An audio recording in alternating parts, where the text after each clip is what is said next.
everybody. I'm Carley Marissa Dummett, and welcome to Season 2 of Unmasking Autism with AFO.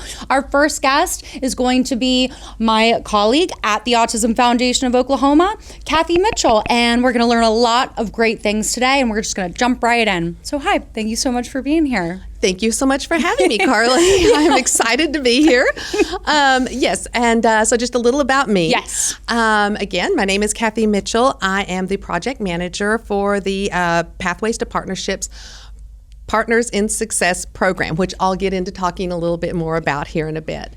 But to give you a little bit of information about my background, the majority of my professional background is in human resource management, and that actually dates back to 1988. And at that time, if we go back in time and take a look at that, we see that the Americans with Disabilities Act was just being proposed at that time. It wasn't even a law at that point.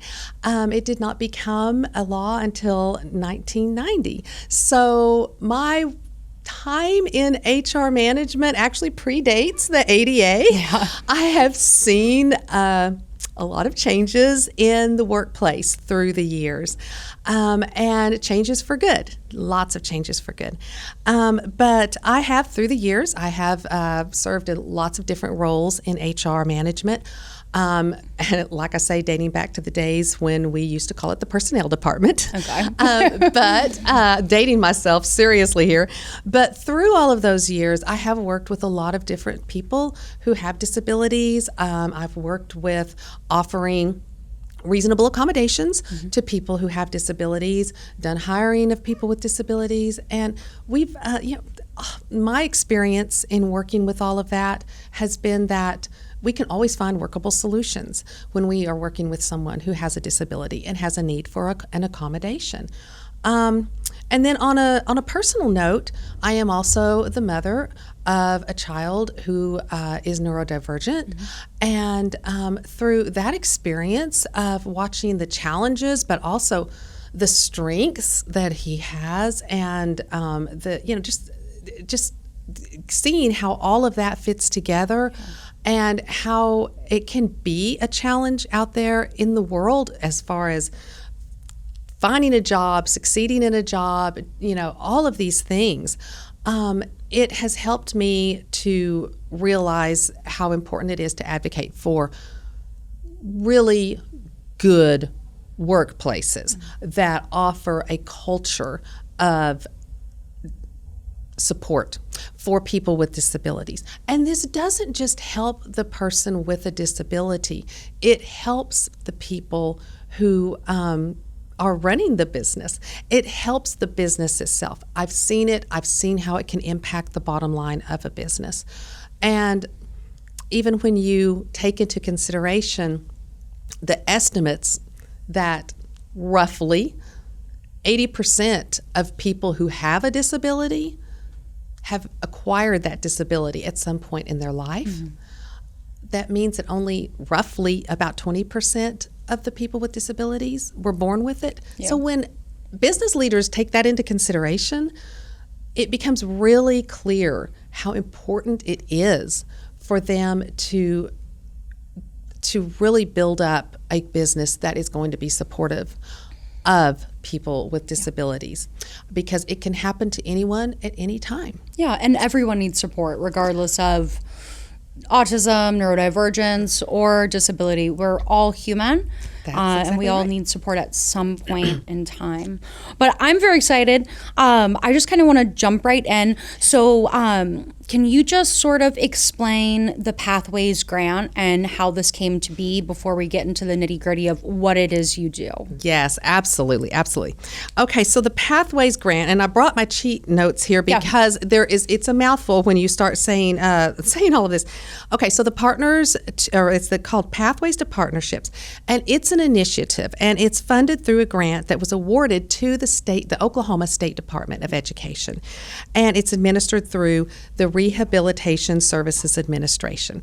And this program is called, this grant program is the Disability Innovation Fund Pathways to Partnerships Innovative Model Demonstration Project. Like I said, it is a mouthful. Yeah. It is a mouthful. And it's designed to support innovative activities that are aimed at increasing competitive integrated employment for youth and other individuals with disabilities. And the grant was awarded to about 20 states nationwide, and it was either through their departments of education or through their departments of rehabilitation services. And so that's what is funding all of this work that's being done.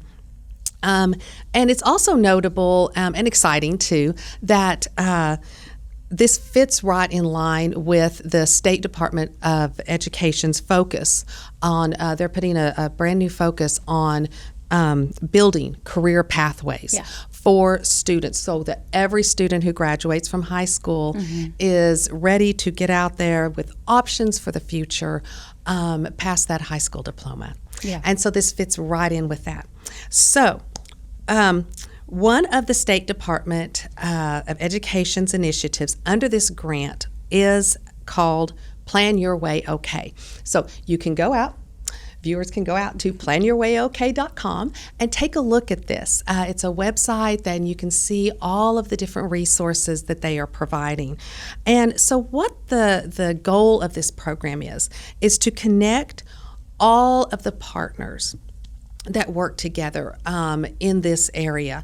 And this includes schools, colleges, your career techs, nonprofit agencies, all the government agencies, and the businesses, and connecting all of them to the students and their families to help with this transition process to get from school into the workforce. Yeah.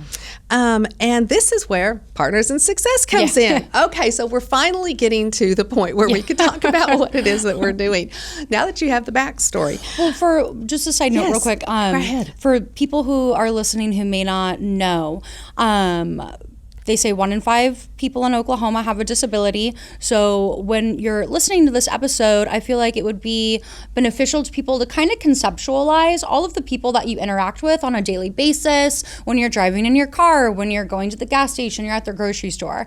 If 1 in 5 Oklahomans has a disability, you're coming into contact, knowingly or not, with someone who has a disability every single day of your life. And all of those people at one point were transition age and want to enter into the workforce. And then again, for people who might not know, can you just sort of, before we jump in, like tell us what is a transitioned age student? Excellent. Glad you asked that. Yes, so transition age students, under this grant program, they are looking at students that are, like I say, they're graduating from high school or college going into the workforce, but the age themselves, they are looking at targeting students that are, as young as 10. I mean, we're trying to get in there in the early days to teach kids, to envision a future for themselves. What do they want to do? And so as young as 10 and going all the way up to 24. Okay, great, awesome. Yes. Cool. All right. I'm sorry to get you off track, but okay, now we're in Partners in Success. All right. Lay it on us. All right, lay it on you. Okay, so this is where the Partners in Success project does come in, and this is the part that focuses on businesses. And so like if you go out to the website and you take a look, there's different pieces there for families and for professionals and for the students, and there's one there that's for businesses, which we are just now getting built out on the website, so there's lots more to come. But this part of the initiative provides training and support to Oklahoma businesses so that they can learn how to partner with all of these different agencies and schools and learn all of the benefits that the business can receive in return.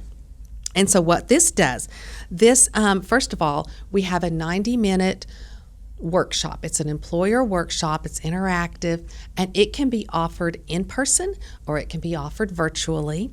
It can be offered in a group setting, or it could be offered to individual businesses. And then that 90 minutes, I know sometimes employers, and I totally understand, I've been sitting behind the desk in HR, I know how busy all employers can be. So even if that 90 minutes is too long for the employer, we can break this down. We can put it in 30-minute segments. We can schedule it out over the course of a few weeks. We can be as flexible as they need to be. as they need us to be. And so anyway, yes, the course then, like I say, it's interactive and it provides information for the businesses, for the business leaders. It walks them through the information about all these different partners and how they can partner. A business could partner by starting out. They may just want to, get a feel for this, and they may want to start out by doing things like, look, I can offer some workplace tours to some students, or maybe I could let some students come in to do some job shadowing. Maybe then they could go on and do more. Maybe they can provide internships. Maybe they can, work with some of these summer programs like the Best Step program, which you learn about in the training, and they can provide some on-the-job training, for students that are going through these programs.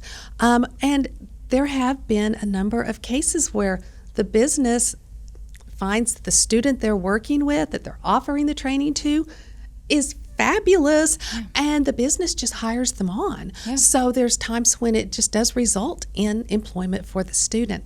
But there's all these different levels. And so we go over that to let businesses know what these different options are to get involved.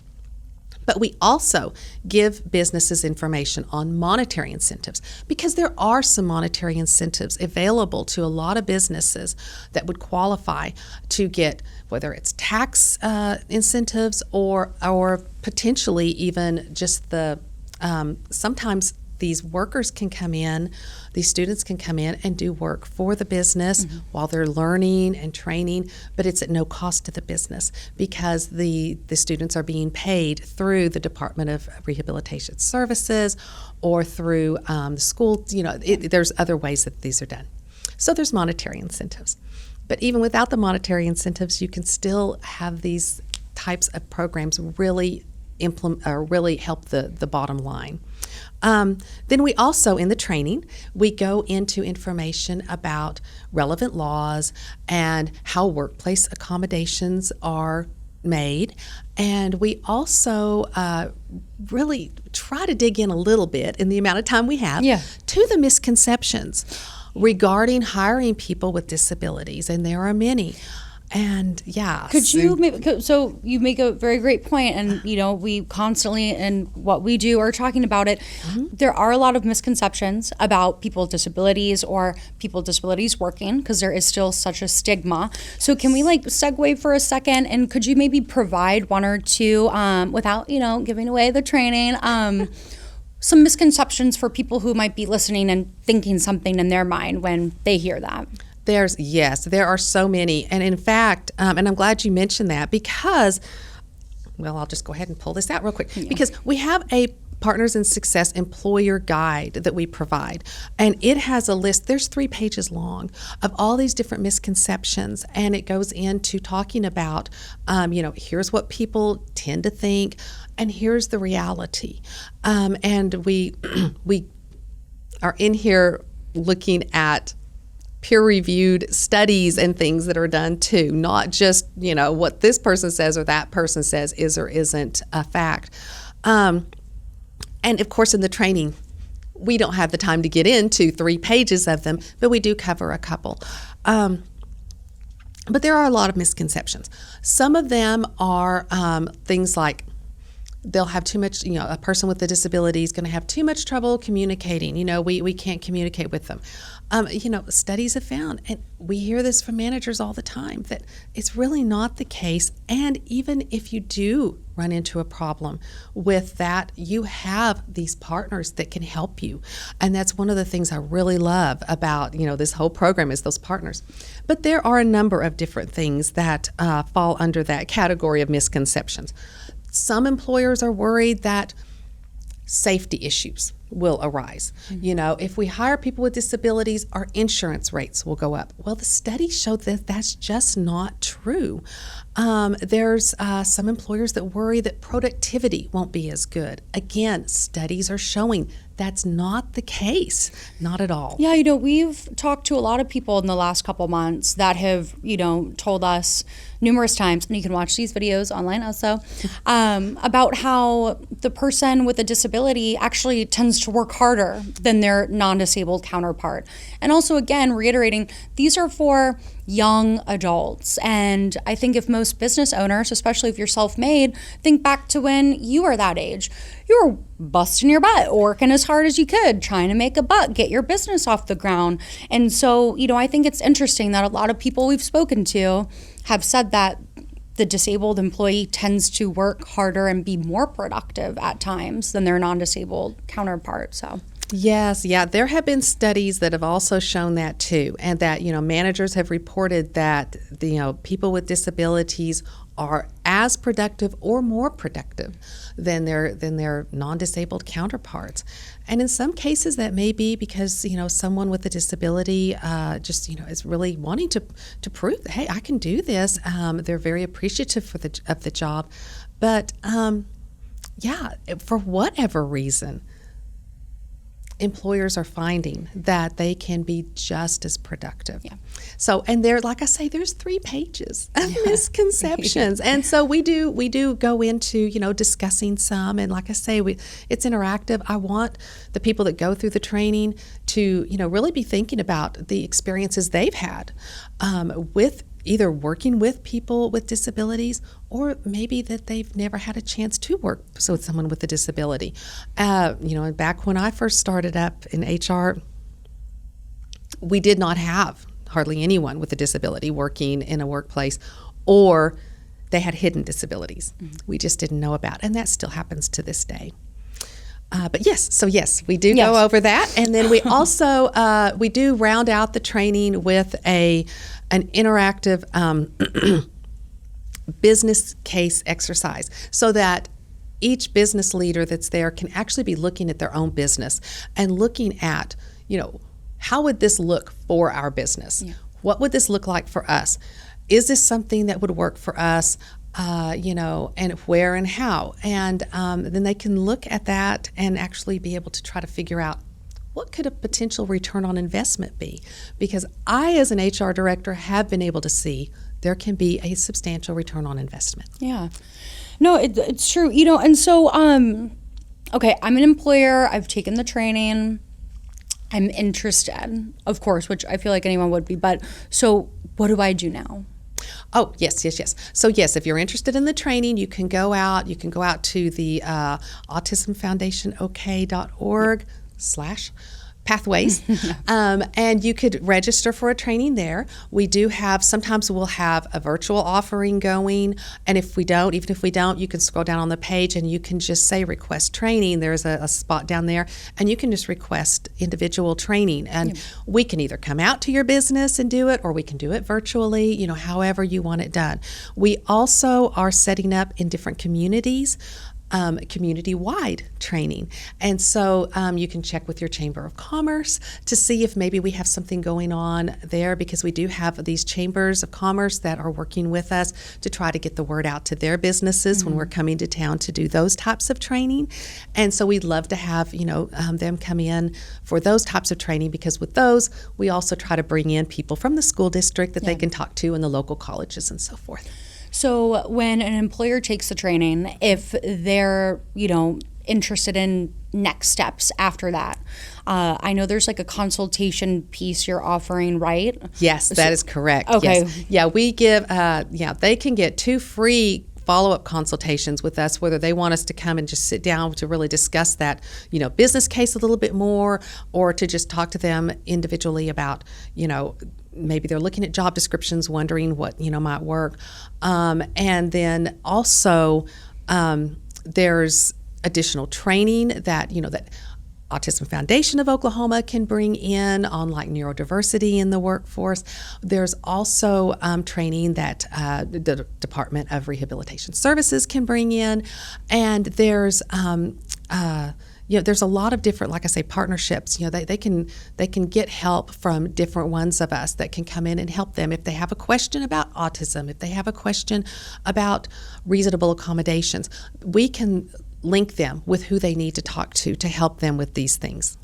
And so then, because this is geared towards transition age students and young adults, this is like a really great program for business owners who have a lot of entry-level positions to offer, right? Right. Okay, great. Yeah, because everyone needs to start somewhere. They do. And I would say, yes, definitely, if you have entry-level type positions, this is definitely a training that, you really need to come and take and learn about this. But, I would say, even if you don't, even if you have all of your staff are, bachelor's degrees with 5 years experience type of people, this training still offers a lot of vital information for employers because it kind of boils down to a disability hiring 101. Okay. So it is still going to provide those employers with a lot of great information. And even if they don't have entry-level positions, they might still be able to offer some workplace tours, or they might be able to work with the career techs on, they may have something that's more of a micro-credentialing type of position. Okay. Maybe they are needing to, add in some extra help somewhere, and they may not need to have someone with a bachelor's degree. But this is one thing we want businesses to also know is that they can go out and partner with their local career techs, partner with these schools, the school districts too, to let them know what their training needs are, what their workplace needs are, because when the schools know this, the schools can start tailoring programs that can really help these businesses. Okay, yeah.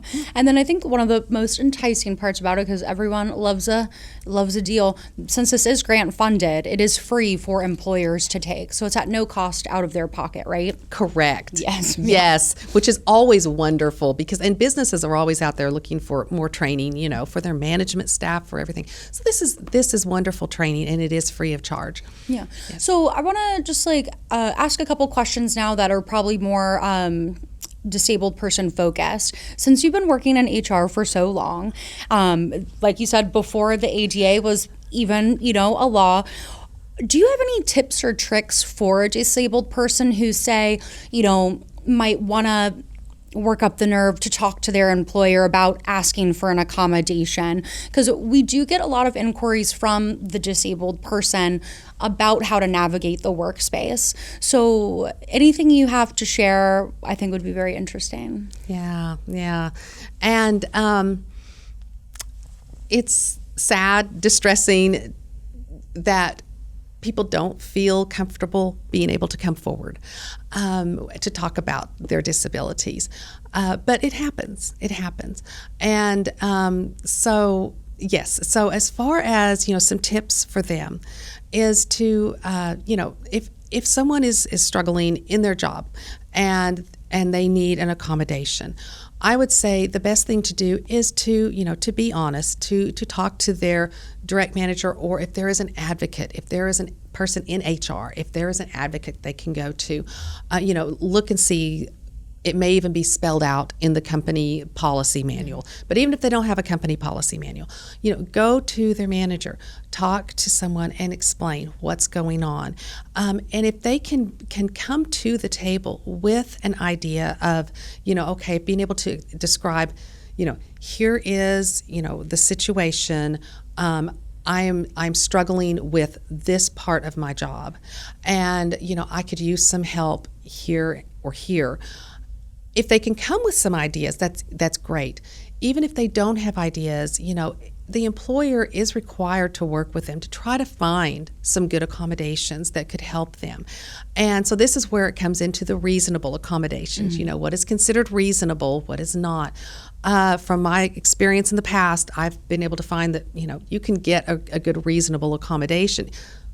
Most of the time, in fact, over half of the time, and even studies have shown this, reasonable accommodations cost $0. And in so many instances, these accommodations that are needed, what the employee is requesting is something that is actually could help everyone in their job. It's things that can make everyone productive. but even if it is something that's a little more complicated, they can, it's a matter of just being, honest with the employer. And then if you struggle, if you're not getting anywhere with the employer, then, you can reach out to the Job Accommodation Network. They actually have a form online that you can go online and just, and say, here's my situation, what do you recommend? And they can at least give you some ideas as to what, path forward, that you can take. You can also, of course, reach out to the Department of Rehabilitation Services. You can reach out to the Equal Employment Opportunity Commission if if it ends up being that, to that point where you just can't go any further and you feel like you've hit a brick wall. I would say, though, that if you are an employee and you're needing to go ask for an accommodation, the first thing I would really recommend you do is assume goodwill. Try to assume goodwill on the part of the employer, because I know that employers, almost all employers, really have their heart in the right place. They really want to help. A lot of times they don't know how to help, but they want to try to do the right thing. So always assume goodwill, and then keep following up with them as you're going through that process. It's an interactive process. You need to talk to them. They need to explain to you, okay, well, here's our concerns, here's your concerns. How can we come together and make sure that your job gets done and gets done well, but that whatever this challenge is that you're having, we get you over that hump so that you can do the job well. Yeah. Okay, great. I think that's great advice. And even if you're working somewhere where there's not an HR department, or you don't have enough, or the business doesn't have enough employees for the ADA to come into play, do employees have rights still in those situations, or? Yes. And one thing to keep in mind too, we also have, like with the ADA, it's 15 or more employees. But in the state of Oklahoma, the state of Oklahoma has its own laws that also tell employers you need to be offering these reasonable accommodations. So, certainly, if you have a disability and you need some help, certainly, like I say, reach out to DRS, reach out to your local workforce board too, and talk to them too to find out what you can do. There are lots of people that you can reach out to like that can kind of help guide you. Great. This has all been really wonderful for everyone to know. Is there anything else, since this is your time, that you want to share or talk about? Well, I do want to mention too, there is with this, the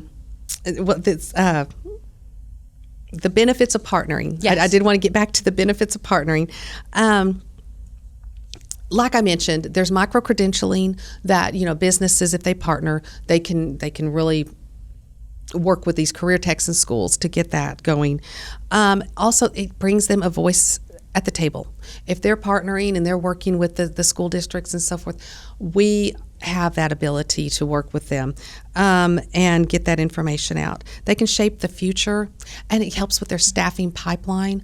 Who doesn't need great employees, right? So this really helps with the staffing pipeline. And they can partner at any level, and it just really helps to, all of the partners. One of the things I have really, really loved, one thing I've really loved in working with all of this and getting to know all of these partners is I've seen that they all understand that a business, it's an economic activity where they're making goods or they're providing services, and at the end of the day they're getting revenue for that, and so they have to, that has to be their main focus. And so all of these partners understand that. They do, and they understand that we need to find good ways to get the the employees taken care of so that the business end is taken care of. And I've seen it work. It works really well. I would like to, though, wrap up with, I do want to mention something else, too. Yes. And you may have to add this in somewhere. Also, one thing I do want businesses to know, any business who takes this training as a thank you gift AFO also provides them with a free sensory kit. Yeah. So, yep. Yeah, I know a lot of businesses have been very appreciative of that because they have actually found times when they've used that. And yeah, it's a great product. And also I think, this is like a hill I continuously die on, but you don't have to be neurodivergent or disabled to also have things that you experience that people, kind of consider, oh, well, I like that weight lap blanket, I like the pressure of it. I know a lot of people who pick their nails or get too loud, or doesn't mean you have neurodivergence. It just means you're a human being. And, I've always found that fascinating since working in the disability space, that the more you help the non-disabled person understand they're kind of a lot more alike because we're all human beings, kind of helps them. Like, people all the time who have no neurodivergence love the sensory kit. Yes, absolutely. And I would have loved to have had that back when I was an HR director. I used to keep a box of Kleenexes on my desk, and I always got the nicest, most luxurious Kleenexes, because I would have people that would come into my office crying, and a lot of times it was because of something that was happening in their personal life, and it was spilling over into work, and they would come in and we would shut the door and they would be able to, so I know that, human beings have human problems. Yeah. And so, yes, so when you have those, things like an AFO sensory kit, it can be very helpful. But that is another thing that, employers also are, aware of, that we're all humans, and we're all going to have human needs from time to time. So, and agree or disagree, people with disabilities don't need non-disabled people to give them pity. They just need to be able to, again, look at them as a real flesh and blood person. And I feel like if employers, can really get on board with this, if you don't have a disabled person in your immediate vicinity or your life, you're not going to know too much, and you might be more prone to think in a stereotypical, stigmatic way. So for people who don't have anyone with a disability in your life, right? Like, disabled people don't need pity. They need to be treated just like everybody else, because to be disabled is not incorrect. It's just a way of being. Correct. Yeah, you're absolutely right. And that goes back to the, with this Pathways to Partnerships grant program, they're very focused on what is referred to as competitive integrated employment. And what that boils down to is, again, no one is, looking to be pitied. No one is looking for special treatment. They're just looking for something to level a playing field. That's all. And when it comes to competitive integrated employment, all of these individuals are out there competing with everyone else for these jobs. But in return, when they get hired into a job, they should receive that competitive wage. They should receive the same wage that everyone else in that same job is receiving, same benefits, same opportunities for advancement. They're also held to that same level of expectation. But the only difference is that they may need an accommodation. Yeah. And then the integrated part of competitive integrated employment is that you have people with disabilities working side by side with people without disabilities. And again, going back to studies, they show that those types of situations can improve productivity in the workplace. So why not, right? Why not? It's good for the culture in general. Studies also show that, like in a school setting, not segregating the special needs kids with the, not special needs kid, when you blend them, it helps them all. So I think this kind of just like an employer type of that. Like, the culture is very important, and, I don't know, I think we're just always fighting that stigma. Yeah, absolutely. The culture is where it's at, and it all just boils down to a culture of respect, just respecting everyone for their individuality. And I would like to add in. Yes. There is a wonderful, and again, I brought my notes here, so I would make sure and get this right. There is a report out there. It's called Hidden Workers untapped talent. And I was reading this report here recently, and there was, and it was looking at not just people with disabilities, but it was also looking at people like who were coming through the criminal justice system and trying to get, reintegrated into the workforce, and talking about these different hidden pools of talent. But people with disabilities are one of the bigger, pools of talent that gets overlooked. And of course, the misconceptions is the greatest barrier that they have. But I lifted a couple of quotes out of here because they just really struck me and really resonated with me. But this one quote talks about people with disabilities and how, quote, they are widely excluded from consideration for employment by many employers. While that does not reflect any intention on the part of the employers, and I'll say that again, while that does not reflect any intention on the part of the employers, the system's effect of the evolution of the hiring process is to hide large pools of talent from employers. With all we've seen going on with AI in the hiring process, and I've seen this. I mean, I date back, of course, to the days when you would walk in, even back in the early 20-teens, you could still a lot of times walk into a place and say, I'd like to apply for a job. And you talked to a human being who handed you an application, and you filled it out and you gave it back to a human being, and they put it in the hands of another human being who looked at it with their human eyes. And now we're looking more at, AI looking at things, and it's understandable why it's being used, but at the same time, it's really shutting out a lot of people. But this was the part that got me giddy, okay? And when I say giddy, I don't mean, I'm not exaggerating. I got so excited when I read this next part because it was talking about recommendations to solve this. And it mentioned here as one of the recommendations, quote, collaborating with community-based groups at the center of the ecosystems surrounding each group of hidden workers. And I got really giddy about that because I was like, that's Plan Your Way OK. Yeah. That's Partners in Success. That is exactly what we're doing, and what we're doing to work with the Oklahoma State Department of Education and with DRS and everybody else that's involved. And so, yes, that's where it all, kind of boils down to. And that got me really excited when I saw it. Well, no, that's great. I am not going to segue onto AI because it stresses me out. But I think it goes back to community, right? Like, nobody can do it alone. We're not made that way, and everyone deserves a shot at their version of the American dream.